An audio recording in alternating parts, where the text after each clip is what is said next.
invite someone, tell someone kuti muprofitakadzi ari pano. Udza umwe munhu kuti muprofitakadzi ari pano. Tell someone to tell someone right now that the prophetess oracle of God is here. Udza umwe munhu, udza shamwari yako auye online. Invite someone, udza umwe munhu kuti muprofitakadzi ari pano masikati anhasi. Ngauya pano kuti nditaure newe, uyo uri pano. Udza umwe munhu, udza shamwari yako, udza mukoma, udza sisi vako, udza mai vako kuti muprofitakadzi adzoka zvekare pano kuti ataure zvaari kutaura, iwe wacho uve nokunzwisisa. Udza umwe munhu, invite someone, udza umwe munhu auye online. Tell someone that prophetess, the oracle of God is online. Tell someone to tell someone that prophetess is online. Udza umwe munhu, invite umwe munhu in the name of Jesus, in the mighty name of Jesus. Masikati anhasi ndinokwazisai mose muzita raJesu. Ndadzoka zvekare, kunga vazhinji munondiziva. Ndadzoka zvekare nenyaya yandauya nayo kuti vazhinji vane mibvunzo yakasiyana siyana kuti munoshandisa sei, sei muchishandisa chain, why muchishandisa padlock. So ndauya kuti ndive nemubvunzo kuti iwe usiri kunzwisisa zviri kuitika, uve wakasununguka kufona uchibvunza mubvunzo wausiri kunzwisisa kuti chii chinenge chichiitika. Ndina apostle Seth vandinavo pano, avo vandinoshanda navo kubata basa iri Mwari ravakandituma. So kana uripo usiri kunzwisisa, ndoda kuti ufone. Ndiri kutora macourse, tora nhamba idzi kuapia ipapo, ufone ubvunze chese chaunoda kubvunza, uve nokunzwisisa kuti chii chinoitika kana muchishandisa padlock. Why is it muchishandisa padlock? Ndiri pano kuti ndikupindure, tiri pano kuti tikupindure, uve nokunzwisisa zvese zvausiri kunzwisisa. Mibvunzo yakawanda, kutori nevamwe vanotondivinga inbox, ndimi chaivo vandavinga pano zuva ranhasi. So ndadecida kuti rega ndiuye naapostle tibatsirane. Kune vanhu vasiri kunzwisisa nyaya yepadlock, kune vanhu vasiri kunzwisisa nyaya yechain, kuti vose vari kubvunza mibvunzo yakasiyana siyana. Vamwe havasi kunzwisisa kuti chii, why is it vari kushandisa chain, why is it vari kushandisa padlock. So ndauya nhasi kuti ndiwane kukupindura iwe usiri kunzwisisa nyaya yepadlock, kune iwe usiri kunzwisisa nyaya yechain. So ndaisa nhamba yandaisa ipapo kuti ufone. Tora nhamba iyoyo ufone. Ndoda kuti unzwisise zviri kuitika, unzwisise wobvunza. Ndoda kuti uve wakasununguka pauchabvunza mibvunzo yako, usave nechaunosirira, so that kuti uve nokunzwisisa kuti zvinofamba sei. Apostle, munokwanisa kutaura uri? Tinokudza Mwari, munhu waMwari, tocherechedza mukana wamatipa so that I can communicate and ndotaurawo nevanhu concerning central project law. Chekutanga chandingada kusimbisa nekutaura ndechekuti tive nekunzwisisa kuti Mwari ndiwo musiki wezvinhu zvose. God is the creator of everything. Bible rinotaura mubhuku raGenesis chapter number 1 kuti in the beginning God created the heavens and the earth. So God is the one woman of God who is the creator of everything. The devil cannot create anything. Satani chaanokwanisa kuita kuimitate, kutedzera zvaita Mwari. So he himself is a created being. So therefore he is bounded nechinhu chinonzi creation. So zvinhu zvese zvinobva kuna Mwari uye zvinotanga kuna Mwari. It's quite said that in this dispensation of time kuti vanhu vanopa much credit kuna Satani kudarika kuna Mwari. Vanhu totadza kunzwisisa kuti zvese zvaita Satani, zvaunongoti waona, wafamba, waenda kun'anga, waenda kunzvimbo yakasarurama, oona zvichiitwa, wozozviona zvichiitwa kuchechi, usafunge kuti zvatanga naSatani, nekuti Satani haatange chinhu. Chese chaanotoita anochiona kuna Mwari. Yes. So central locking yedu is a revelation which God have given the woman of God. Munhu wese anonzi munhu waMwari ngative nekunzwisisa, ane encounter yaakaita naMwari. Bible rinotaura mubhuku raJohn, pana John chapter number 1 kuti panga kune murume anonzi John wakatumwa naMwari. So Mwari watinonamata anotuma vanhu. Kana atuma vanhu anovatuma ne a different assignment. Ndosakuona Peter anotaura kuti Mwari mumwe chete akatuma Pauro kuvaJudha. Akatuma Peter kuvaJudha, ndiye akatumawo inini Paul to the Gentiles. So we have a different and unique calling which God have called the oracle of God. Yes. How God have called you to deliver it using a padlock, using the padlock. We have seen a lot of people and we have experienced a lot of people receiving deliverance, instant miracles. Vanga vasingarorwe, takaona nemeso edu and tirikuona nemeso edu. Vanga vasingabate vana vachibata vana. So we have this opportunity which we have created since takatanga kuyapa platform here. A lot of people they have coming, thousands of people they are coming asking different questions. So we have created this opportunity for you kuti nemubvunzo uyo zvakare tichitsinidzira nekusimbisa kuti kunyangwe situation yauri God is able to help you. Atizi n'anga, atizi mapostori, asi tiri vaKristu vanotenda muna Mwari.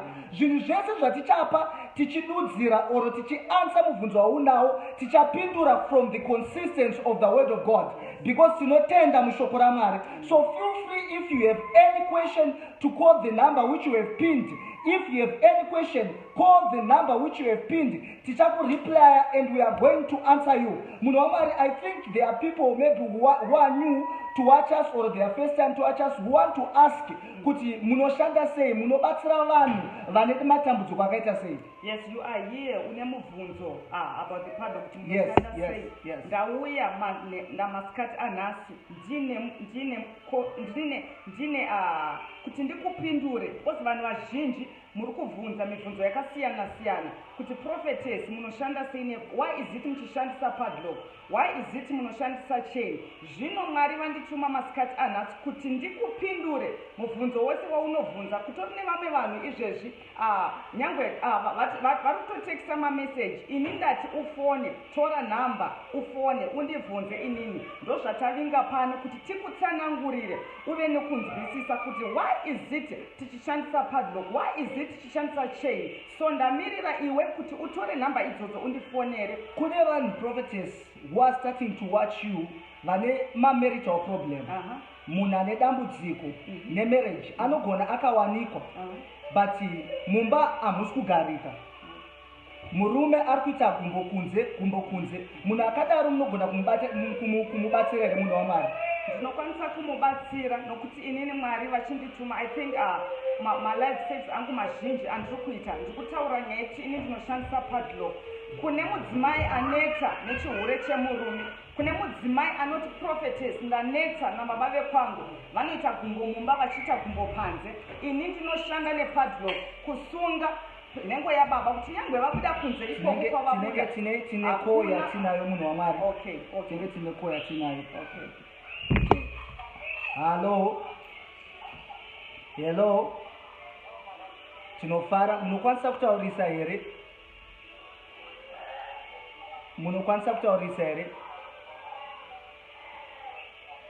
Mubvunzo yenyu ndewokuti chii? Yes, tiri kukunzwai. Munokwanisa kudzora volume iri kumashure so that tinzwanani. Yes, bvunzai nyu mubvunzo wenyu.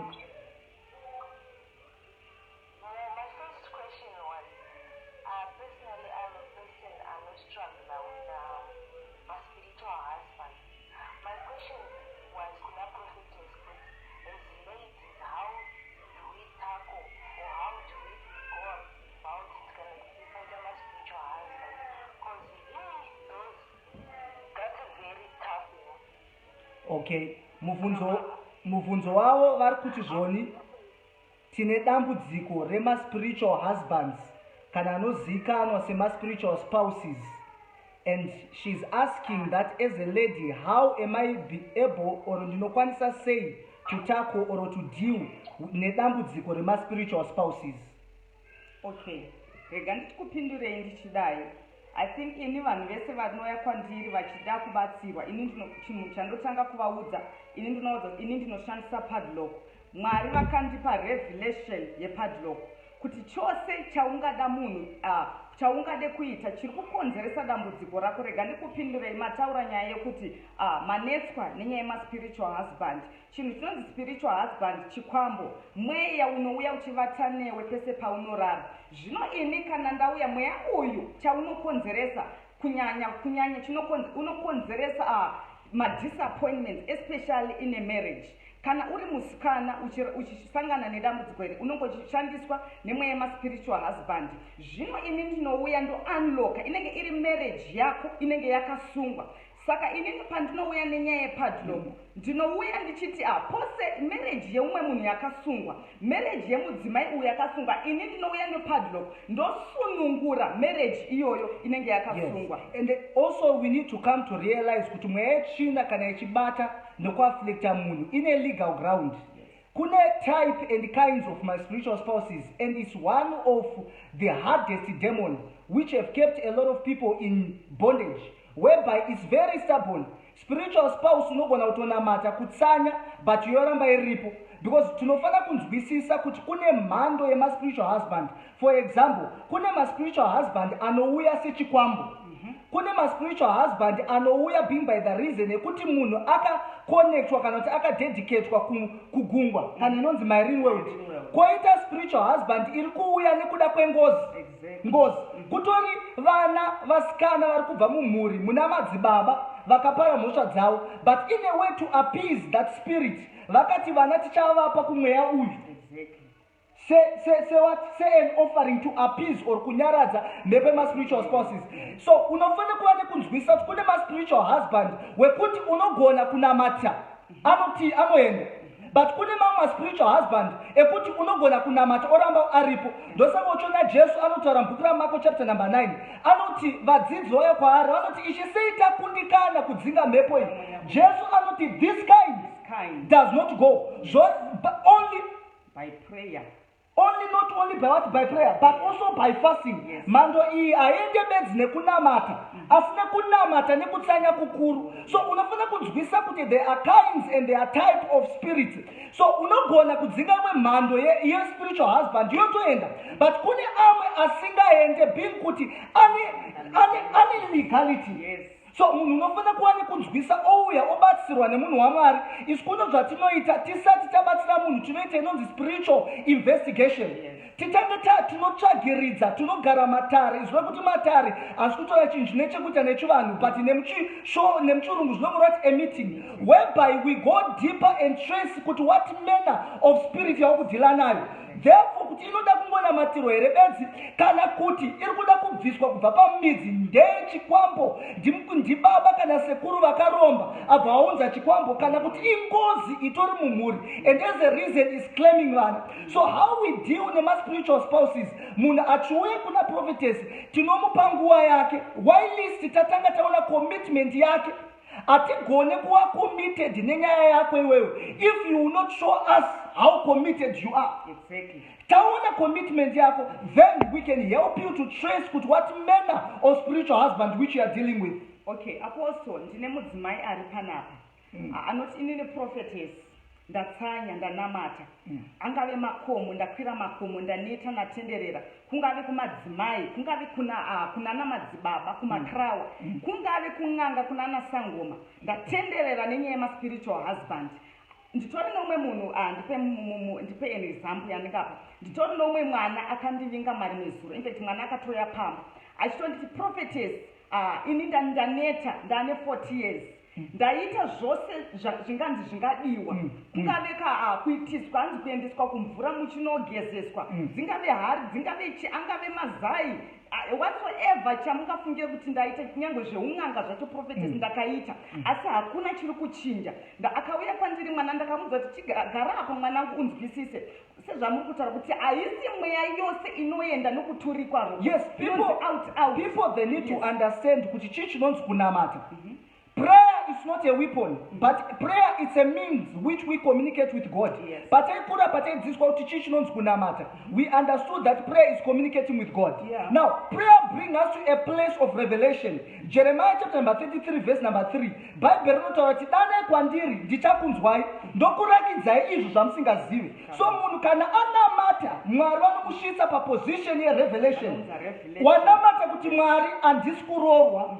Mwari vanokurakidza chakonzeresa seusiri kuroorwa. But unogona kuziva chakonzeresa seusiri kuroorwa.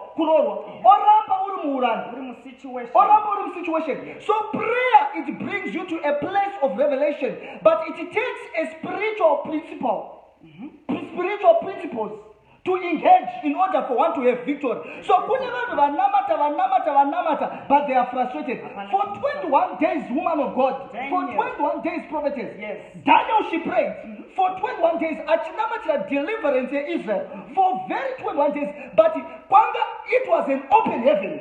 Nothing even happened. There was no open heaven. But on the 21st day, the Bible saying, I have come to bring you understanding. Chadzikira Gabriel, understanding. That is very, very important if you are going to win in this world. Yeah. Understanding. And what is bringing people into bondage? Understanding. Bible note Isaiah chapter number 6, not my people. You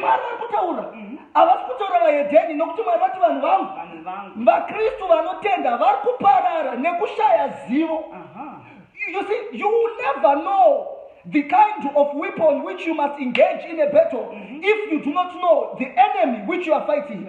So, we are a ministry or a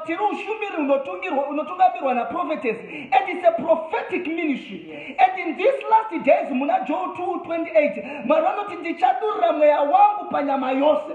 and in those days, your young men shall prophesy, and the Spirit of Christ is witnessed by prophecy. So we are a prophetic generation. We believe in the prophetic. So munkanawe patiri tisati tambatsira marvakapanyasha murandakazi takazviona and we experience every day. Rekuzomora ziso marokwanisa kumurakidza zvakawanzika. Munhu ouya toziva kuti what manner of the issue and nyaya yake inodei. And then tokubatsira inenzira iyoyo. So unofana kuva nekunzwisisa kuti prayer is not a weapon. Yes. You have prayed and you are still praying, but your issue is not changing because I will start washing up and jimbo. Yeah, revelation. And when you come to the woman of God, we give you revelation to understand what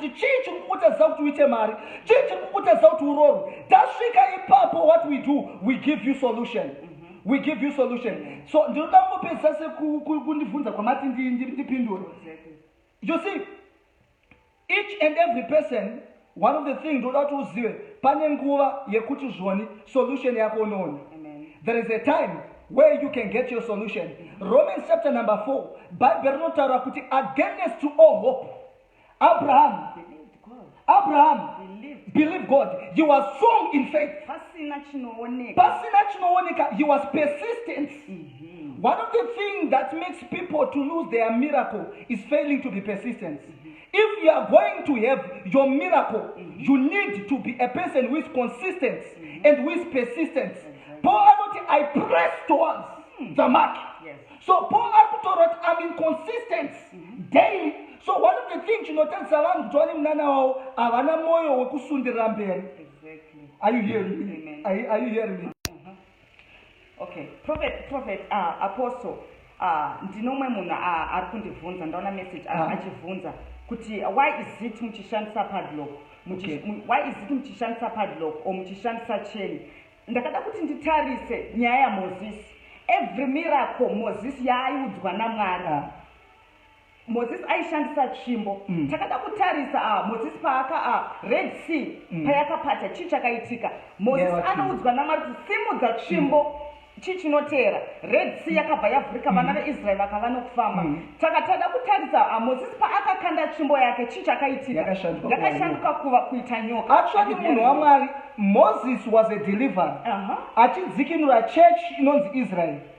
And achita mahwekwe naMwari, Mwari vanomubvunza kuti une chimaoko mako. zvakanzi ndine tsvimbo. Mwari ubva wataura kuti kuburikidza netsvimbo iyoyo I will deliver Israel. Uchaona kuti minanda yose yaitwa kuchechi kwemaprofita anonzi Mozisi ine chekuita netsvimbo. Wakaruva dombo netsvimbo rakabuda mvura zvamareva muranda waMwari kuti akasimudza tsvimbo mudenga. Red Sea yakaita apartheid. So unofanira kuziva kuti muchiprofita kune anonzi masigns and tokens. Unofanira kuziva kuti muchiprofita kune anonzi masigns and tokens. And by the way, you need to understand that God can use anything. That is why he's called a sovereign God. Kana akagona kushandisa donki kuti ritaure to rebuke the foolishness of a prophet. How can he be limited of not using anything? Bible notaura kuti aprons were taken from Paul's body to go and heal the sick. Peter chichaitika pavaipfuura mimvuri yaiporesa vanorwara. So you need to come to realize Bible notaura it came a time that in Jericho the water was so bitter and the Bible wrote Elisha ndokupodza mvura yeJericho yaivava nemunyu chaiwo nemunyu chaiwo. Bible notaura zvakare kuti zvoni it came a time that there was a man who was a leper. 1 Kings chapter number 5 whose name was Naaman. Aiva nemaperembudzi. Auya kune muprofita Elisha. You see, one of the things that is so amazing, there's kuti Naaman paakaenda kuna Elisha aiva nedziso yake nemafungiro yake nedoctrine yake kuti Mwari kana wachishanda unoshanda so. Mwari zvinongoda kunamata. It's an error, and I believe also it's not just an error, but it's mockery to divinity. To say, to limit God and to confine God kuti Mwari wanoshanda so. Ndikade kupa muenzaniso apostle zvakangofanana kana munhu uchienda kuchipatara hausvika uchiudza dokta kuti dokta let's say dokta anokubvunza kuti chii chiri kuitika mumiri menyu handiti ari kubvunza kuti ave nokunzwisisa kuti ave nemashandiro ake aanoita asi iwe haukwanisi kuudza dokta kuti dokta ndipei mushonga wakadai ndipei pirizi yakadai nokuti dokta ndiye anoziva chirwere chako kuti chinoda medication yakaita sei. So Bible notaura kuti our God is able to do exceedingly abundantly above all that you may think or imagine. Zvoreva kuti haufani kusvika panguva yekuti unolimita Mwari kuti Mwari anogumira. So Naaman munhu waMwari anouya ane pfungwa dzake netradition yake. Jesu ndo zvaanotsiura vaFarisi anoti you have made the word of God of no effect by tradition, by your tradition. Maite simba shoko raMwari rishaye simba netsika dzavanhu. Ziva kuti unogona uchiteera Mwari kana uri kuteera tsika dzemadzibaba ako. Tsika dzemadzibaba ako zvinhu zvawakapiwa or something that is passed from generation to generation. And the danger yetsika is to limit God. Because chinonzi revelation is in progress. It's progression. Chinonzi kuzarurirwa akungomire chinhu one. Mwari ndiye zuro nanhasi nekusingaperi. So unofanira kuva nekunzwisisa uzoti Mwari vanofamba nenguva uye nemwaka ende nekushanda kwavanoita navanhu. So Naaman anouya kune muranda waMwari achiti ini ndaifunga kuti makavhemesa ruoko rwenyu ndinopora. This is what we experience. This is what we experience, that when people they come to us, and even people they are watching, they mock God. They mock the servant of God.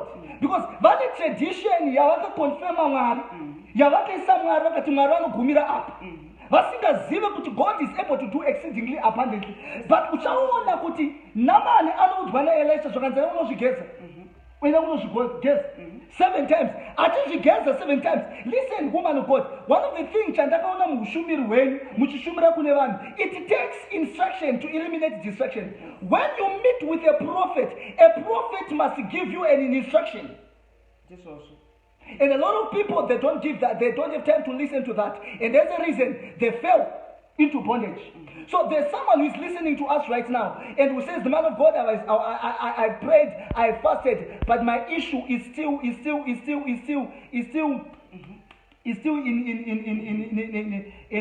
I started a change. Okay, as the woman of God is just going to continue speaking, I would want you to know if you have any problem, the woman of God, you have your solution. We have witnessed the power of God. Yes. Barren women, I have witnessed the power of God, the sick being healed. My marriage, and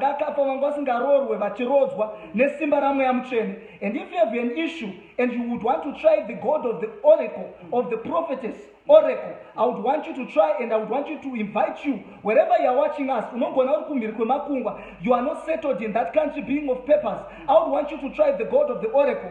What's vashandisa padlock? Sekushandiswa kwakati kwa chimbo ya Mozisi, ndokuvhura the Red Sea. I would want you to know when the woman of God used that padlock, this padlock, your solution is there. You get your miracle and you get your testimony. Ndinoda kuti zvoni mukwanise mufurembere nekufona. We are still taking calls.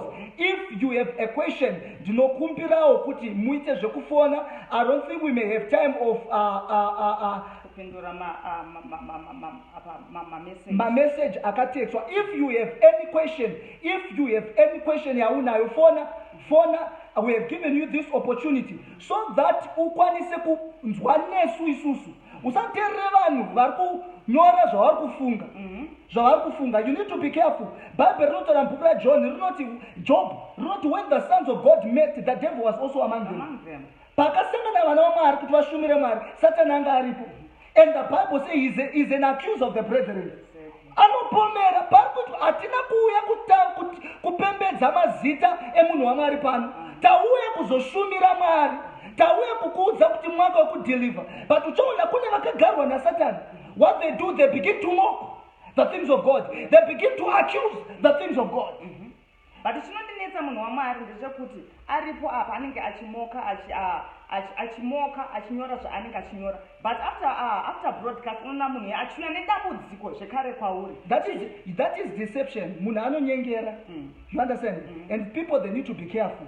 You see, you need to come to a position of knowing that kuti uri mudambudziko rako wega iwewe. And wakapinda mudambudziko imomo nekuda kweumwe munhu.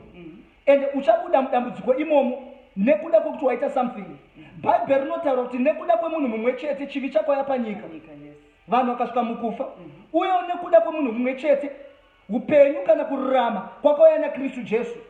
So that uzive, if you are going to break the cycle of your life, you need to stand up. Pane nguva yekuti Deborah anoti zvoni, it came a time in Israel that there were no men in the highways. Varume vaifana kumira kuti vadzikinure Israel vanga vasisipo. Panguva iyoyo yekuti papasina anyone who can stood to fight for us as a nation, kuti akwanise to protect women. Deborah, I took destiny in my hands. Ndakasimuka and I become responsible. You see, kuna vanhu wekuti your life, you need to stand up and you need to become responsible for your life. Life is very dangerous to live life by default, to live life by chance, to live life even by accident. To live life by accident kuti nyamba zvichazoita one day, zvichazoita nguva yaMwari. Mubvunzo ndokuti inonzi nguva yaMwari ndeyepiko? Pana Genesis 15, Abraham akasvika pakuti Mwari, behold, I'm about to die. To leave this world childless. Ndisina mwana. You see, if I can ask you a question, right now you are 30 years, you don't have a husband. And for the last 10 years you have failed to have a husband. Because of what you have a chance. Chichi chakupo chisimbiso kuti the next 10 years you wakusvika 40 years uchawa nemurume kana uchawa nemukadzi. Nyangwe anotouya to propose havachatouya. Kune vamwe vanhu vari panapa vasvika panguva yekuti munhu waMwari havachabatwi nemweya yechimo. Pachakuvatambudza inguva. Satani anokutambudza, anokupedza kusvika beauty yese yapera. Dhimoni roenda haro. Roenda. Chakukurova inguva haitesi dhimoni. So you need to take destiny in your hands and you need to fight. You see, in life, if you cannot fight, you never fly. Matters of destiny require seriousness, dedication. Things that don't happen by accident. There is a spirit that is inspiring. Problem yaunayo kune mhepo, kuna chisekuru chakaronda, kuna chisekuru chakaenda kunoromba, chakaenda kunotora divisi. And right now you are suffering because of them. And you need to stand up and to change the cycle of your destiny. Munhu waMwari, kune mubvunzo atoda kuti tipindure pano. Kune vanhu vanotanzi zviro zvinamatira ndega. Hai zvenguva inoyi. You see, idzidziso yaSatani yekuti tinozviitira zvinhu tega. Iye muridzi wechechi Jesu muna Efeso chapter number 4 verse 10. Bible rinoti iye akakwirira ndiye akazaza matenga ose akapa vamwe kuti ave maapostoli, vaprofita, vaevhangeri, handika mapastors nevadzidzisi. Muridzi wechechi akuenda kudenga akazviona kuti chechi haigoni kusara iri yega. But ndichavapa maapostoli, ndichavapa maapostoli. Wakadzika naye paverse 11, not for the equipping of the saints, for the edification of the body of Christ. idzidziso yasatani yekuti gwai rinogona kuzvifudza. ndizvozvo. Ndotangidza munhu wamwari tangidzai vanyatsonzwisisa. idzidziso yasatani yekuudzwa kunzi gwai rinokwanisa kuzvifudza. Tine imwe nhamba iri kufona. Halo. Taswera maswera. Ini ndine mubvunzo 1. Pama 1-on-1 apa munobhadharisa mari. All right. Okay, that issue ndingade kukupindura into 2, but for the sake yekuti other people they didn't hear, regai kuti ndikate foni yenyu ndotangidza mubvunzo wenyu so that people they may understand. Makasununguka kuti ndidaro. Okay, kune makoza ndiri kuramba achiramba achiuya. Rega nditore imwe call and then I will come back to answer question yavo. Okay. Hello. Tinofara makadini. Tiripo zvedu ndichida kuvhunza kuti munobhadharisa here. Okay, it's the same question yambobvunzwa nawafona. So ndinokumbira kuti ndingokupindurai ka 1 so that people they may understand. Handi ndizvo how we work. Makasununguka kudaro. Okay, thank you. Okay, ndichapindura on this question. So as kupindura kwandichaita kana manga muchinditeerera zvese zvanga ndichitaura ndakandichipa mavhesi nescripture reference reshoko raMwari. So the best way inokwanisa kupindura one how we work and how we operate, it is the word of God. Yes. Now listen, mubvunzo wabvunzwa nevaviri vafona ndewekuti oracle munobhadharisa here. Ndo question yabvunzwa. Question mubvunzo wandingade kutanga kupindura ndisati ndapinda mushoko raMwari nderekuti munhu achiuya kwatiri akataura dambudziko rake, tinotomupa mukana wekuti ataure dambudziko rake. Ndofunga vakatomboya kwamuri vakaexperience that kana muprofita asvika palevel yekuti anogona kuti waprofita, asvika palevel yekuwaprofita toti nyaya yavo inoda padlock, then there are requirements which we require. Now ndoda kuti bva mawane kunzwisisawo ndomeka this thing very clear. Bible rinotaura mubhuku raFirst Samuel chapter number 9. Kune murume nemuranda wake vanga varasa madhongi anonzi Samuel. Whatsoever which we are going to do, we will do it from the principle of the word of God. And kana usingatende mushoko raMwari, then you have a problem.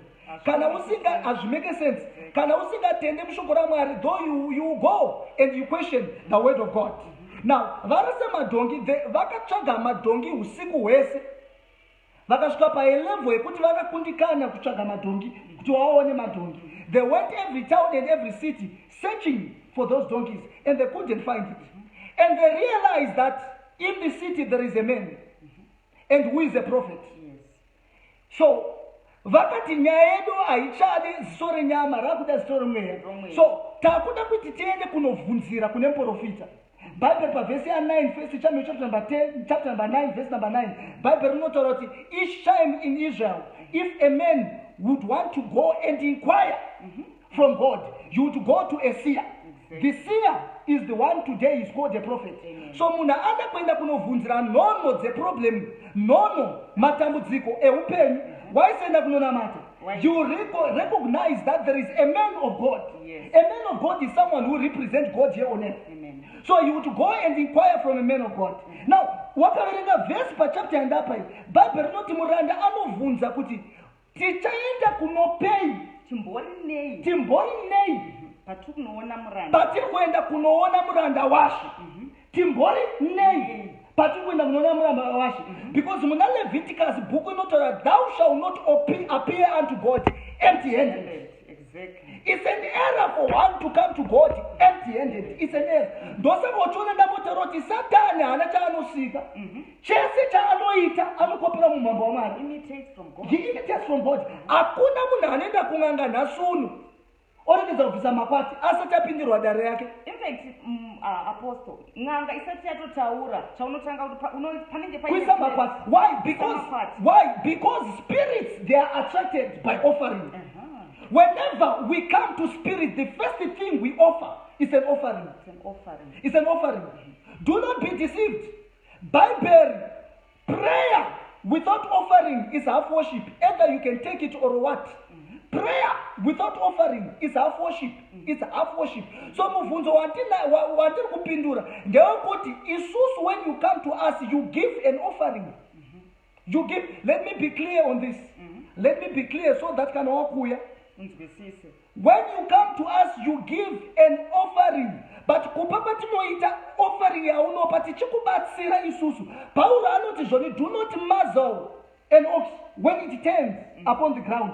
Yobva yatoroti vanoseva at the altar vachadya zveatari ipapo. So this is where we eat, and our defense, it is in the word of God.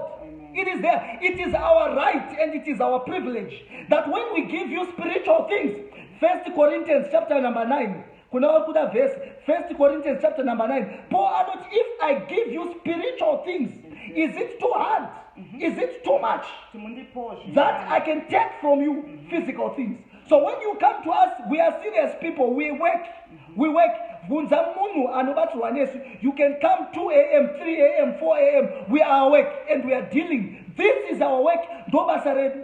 So when you come to us, there is an offering which you give. And that offering is not required only by us, but it's an offering that the word of God allows us to claim. When we give you spiritual things, in exchange, there must be physical things. It's a principle in the word of God. Spirits, they are attracted by an offering. So, question, if there are other people, we have questions. So, kune vanhu vari panapa vari kunetswa nevarume arikurohwa ndo maarea enyu amunobatsira vanhu vari kushaya vana. I've seen people vachiita vana muchivabatsira vasina mapemit. Okay, pane imwe koo yapinda. Okay, rakatinzwe koo yavo.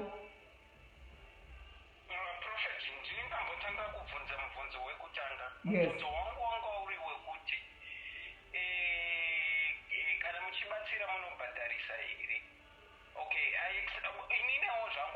I expected an answer of yes or no.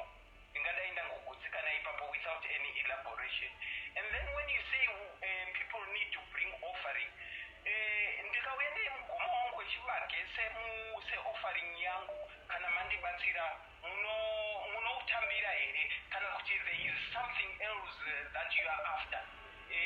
Munokubatsira munhu auya neoffering yake yechese munotambira here kuti abatsirwe. Okay, it's okay. I think let me answer you again. Rekantore mweko ya uye.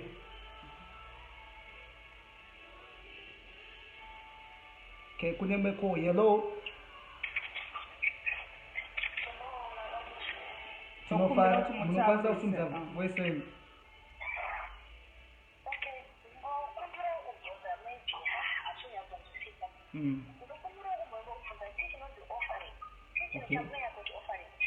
Okay. Okay, kune mubvunzo wauya hanzi zvoni chinonzi offering. Chinonzi offering. Ndofunga kuti offering is just a broad word or it's an okay, kune imwe call again. Let me take this call. Tongopindura ka1. Hello. Okay, pane imwe call munhu angachedza kufona. Let me just answer mubvunzo wabvunzwa. Chinonzi offering ndo mubvunzo wabvunzwa. I think ndataura ndakati chinonzi offering is an umbrella word. When you read the book of Leviticus, you begin to hear kinds and types of offering. Tina anonzi free will offering, tina anonzi tithe offering, tina anonzi seed offering. Okay, pane ariku phone again. Ekatinzwe. Hello.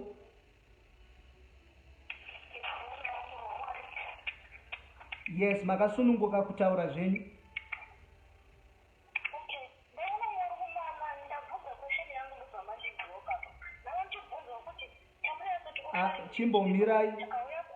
Chimbomirai mati mavunza question makablokwa. Tinoda kuwa clear kuna vanhu. Andifunge kuti takublokai. We are taking questions and hakuna questions yatisukugona kupindura pano. Pamafona mavunza question yenyu. So what we do ndezvokuti mavunza question yenyu tinokata kuti mavunza. Ndofunga kuti kana muchiona live. Okay, manga musati mapedza kubvunza mubvunzo. Okay, kupfuura mberi bvunzai zvenyu. Sorry zvenyu.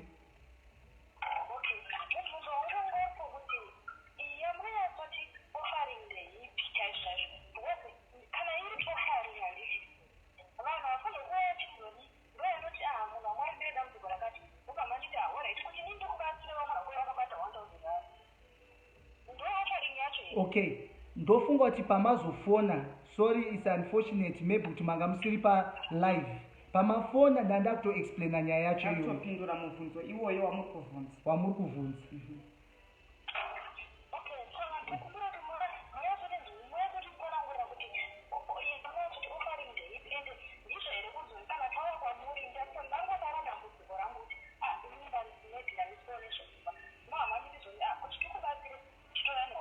Alright, regai ndipindure. Thank you so much. Regai ndipindure. Muchiri nomwe mubvunzo here? Okay. Now, ndataura principle ndakati kana uchienda kuna Mwari, dzidza chinhu ichi. Kana uchienda kuna Mwari, augone to appear unto God empty-handed. It's a principle that is in the word of God. Thou shalt not appear unto God empty-handed. Whenever you visit a spiritual person, whenever angale nganga, angale munhu wa Mwari, kunganga kunodiwa makwati, angale munhu wa Mwari, you take an offering. I was explaining types and kinds of offering according to the Levitical offerings, where you can have deep understanding about offering. Panotaurwa about seed offering or free will offering. Panotaurwa about tithe offering. Panotaurwa about altar sacrifices. These are types and kinds of offering. But mubvunzo ndeyokuti zvoni tauya kwamuri munofana here kubvisa mari. My answer ndofunga ndatopindura pandatanga kukutaurira kuti when you come to a spiritual person, don't come empty-handed. It's very clear. Don't come empty-handed. And that's an offering. And that is an offering which you present unto a man of God. So ndinoda kuti time yedu inenge yati yakwana.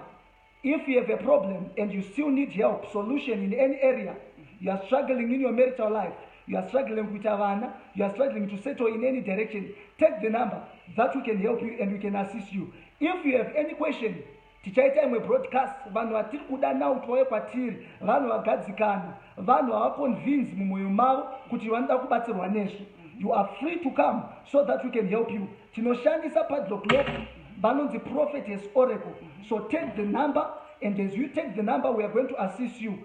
Munhu wa Mwari anogara achitaura achiti ndiri mukadzi ane nharo, panonzi hapapindike ndinopinda, panonzi hapapindike ndinopinda, pasingakinuke ndinokinukira. Matthew chapter number 16:19, the Bible says, whatsoever which you shall bind here on earth, it shall be bound in heaven. Whatsoever which you shall loose here on earth, it shall be loosed in heaven. Ane key ndiye ane simba rekukuvharira kana rekuti upinde.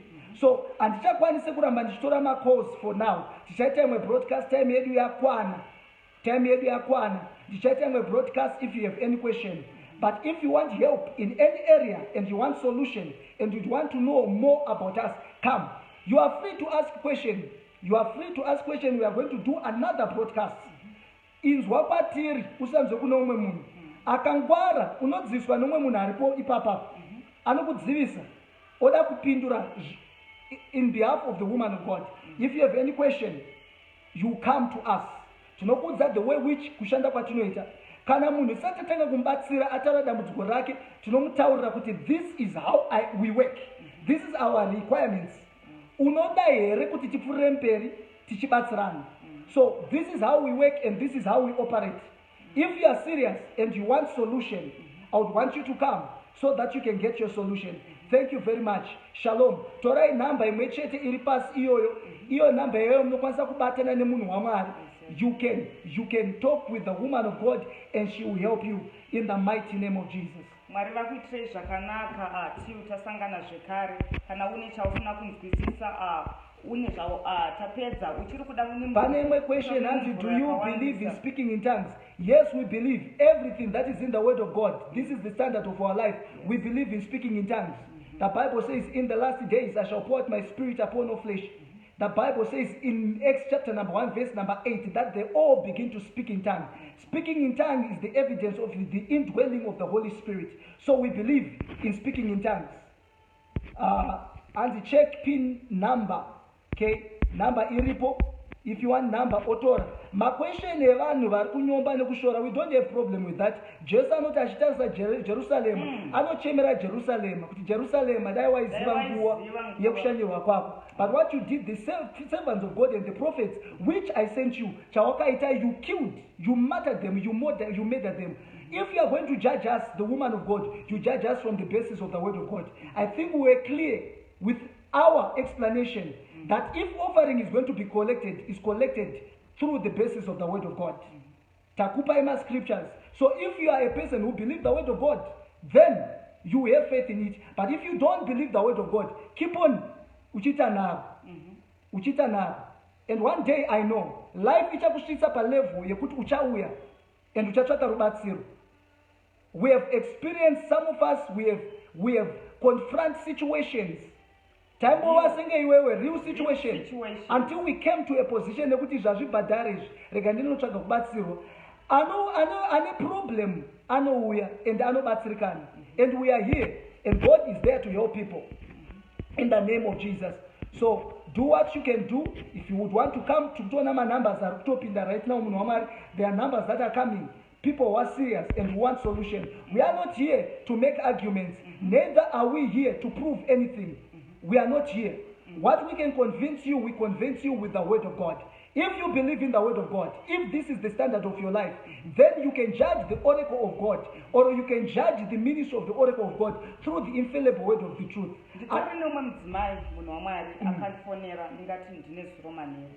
Achitaura dambudziko rake akabva auya kwandiri achiti ini ndatenderera ndakaenda kwananingi prophet ngana ndakabva ndatomurebuka ipapo ndakati pano wauya kwandiri uchiti uri kuda kubatsirwa. Saka zvekuti waenda kwana prophet ngana, every prophet ane assignment yake yakapiwa. That is the problem which we have in the body of Christ. Wakaenda kumuslim hakuna kwanombonzwa kuti shengana anesana shengana. A kingdom cannot stand if it is divided. It's really so sorrowful. It's very sorrowful. Taona kuti nganga ninganga yakati warwidzana. Automboone kuti nganga yakaita mbiri muraina hakuna anosumuka achataka mambo yoyo nganga yoyo. But it's very sorrowful that in the body of Christ there is a lot of divisions. We told you that if we can be judged, judge us from the word of God. Give us a scripture to say that what we are saying is wrong. Give us a scripture if what we are doing is wrong. And if you are serious to be helped, then you can be helped. God bless you. May the Lord richly bless you. Take the number that is pinned on the screen so that you can get your solution. Totenda marina message arkuya right now. We are receiving messages. Man of God, Makadi Prophetess, Makasimba Here Prophetess. There are a lot of messages that are coming. Akuna muna akaya kwatiri which we cannot attend. Do not be deceived. Munwese awuya, we attend. That's why we are saying kuti tinotoshika kushika na 3 or na 4 a.m. Tichibatsira vanhu. Azvine kuti wafona uri kupi, uri muZimbabwe, uri kuSouth Africa, uri kuBotswana, uri kwakati. We are here to assist and to help people. Usatendera umwe munhu kuti ave a stumbling block. Bible rinotaura mubhuku raSongs of Solomon anoti vakudedze Jerusalema musandishore nekuti ndakasviba, nekuti vakoma vangu vemba yamai vangu ndo vakandisvibisa, vaindirindisa muzambiringa yavo yangu ndisingarindi. Be very careful. Be very careful. Tumwe munhu anokusvibidza. Be very careful kuti tumwe munhu achava chidzitiro for you to meet a miracle. Mwari anoshanda nemunhu. Mwari unoshanda namunhu. Mwari unoshanda namunhu. So Mwari ngaakuitire zvakanaka, Mwari ngaakusimudzire, Mwari akupe zvishuwo zvemwoyo wako. Kana uchanga uchibatsirika, we see you by coming. We see you by coming. We believe in a God of solution. We believe in a God that there is no manner of sickness which he cannot heal. There is no manner of problem. The Bible says in the book of Psalms, it says many are the afflictions of the righteous, but the Lord will deliver them from them all. Akawanda matambudziko anopinda vakarurama, asi Mwari anovadzikinura pane wose. So I want you to know that your solution is with the woman of God. Wherever you are, as we are ending this broadcast, do what you can do, that you can connect. Aufani kufurira mberi kuramba uchichema. When you meet you shall meet the group of prophets, and you shall be transformed, and you shall be changed into another man. Uchasangana na boko ravaprofita, wasangana nao uchashandurwa kuva munhu mutsva. Uri kuda kushandurwa here? Uri kuda kuexperienza kushandurwa kwemarriage yako here? Uri kuda here kuexperienza kushandurwa kwebasa rako? Come and meet with the oracle of God. Make a date with the oracle of God. You are near, close, just seconds from your miracle. Just text, call the woman of God, and try the God of the oracle. The Bible says, let God alone be true, and let every man be a liar. We are here to speak the oracles, the words of God. If you are to argue with us from the basis of the word of God. Whatsoever zvamapindura vazhinji vangu vachifunga tichapa intellectual reasoning. No, atipe intellectual reasoning. We give you the word of God. We give you the word of God. So Mwari ngaatitire zvakanaka. Come with your problem. Prophetess munoshandisa chii? Ndinoshandisa cheni zvekare. Cheni iyi ndinoshandisa kutori nevamwe vanhu vakasungwa vari kurarama mumajeri emweya yetsvina. Kana ndichitaura kuti uri kurarama uri mujeri remweya yetsvina, hauna decision yaunoita. Takaenda kuchikurubhi tinoona vanhu vari mumajeri, haaite zvaanoda panguva yaada. Anotomirira kuudzwa kunzi pari zvino chimbobudai panze, pari zvino chimboitai zvakati. So kana munhu uri mujeri remweya yetsvina unenge wakakombwa. Ndakada kuverenga Lamentations chapter number 3 verse number 7 inoti izvo, vakandikomberedza nengetani, vakandikomberedza nerusvingo. Ngetani zvinoreva kuti vakandikomberedza necheni. Cheni unenge wakasungwa, wakakomberedzwa necheni kuti utadze kubuda. Kuti utadze kubuda pai pamarriage yako, kuti utadze kubuda pai pamafinances, kuti utadze kubuda pai pakubata mwana. Ndosaka Lamentations ari kuti vakandikomberedza nengetani. Ngetani dziri kutaurwa naLamentations icheni dzandakaisa muhuro. Are you here? Zvazvinoita, God is sovereign. He operates in his terms, not men's terms. Mwari is very sovereign. If you know God, I operate with what men seem sense or pleasing to the sight or to the mind of men. This is his will and his purpose. That's why Bible apostle richitaura kuti zvonizvo zvinozvidzwa nenyika. Mwari vanoshandisa zvinhu zvinozvidzwa nenyika. Are you hearing me? Zvavanozvidza izvozvo ndo zvinoshandiswa naMwari. Yes. So God bless you. We are waiting for you to bring you your solution. Mwari ngaakuitire zvakanaka. Mwari ngaakuwedzere.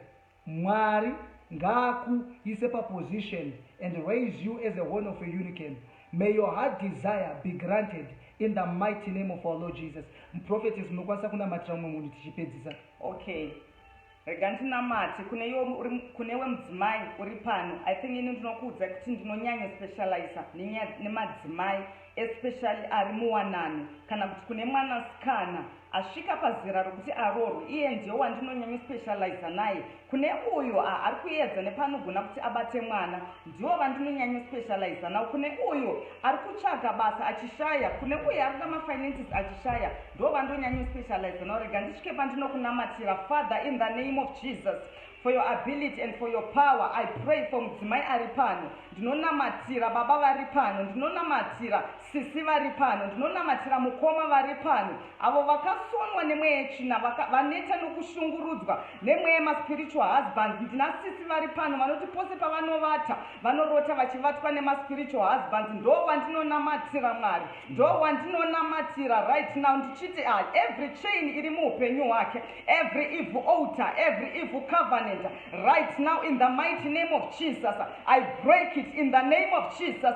Ndinokusunungura kubva parutavi rwose, ndinokusunungura kubva kungetani, ndinokusunungura kubva mumaoko awakaiswa ewakaipa nezita raJesu. In Jesus' name I pray for you. I bless you, and till I meet you once again, and shalom.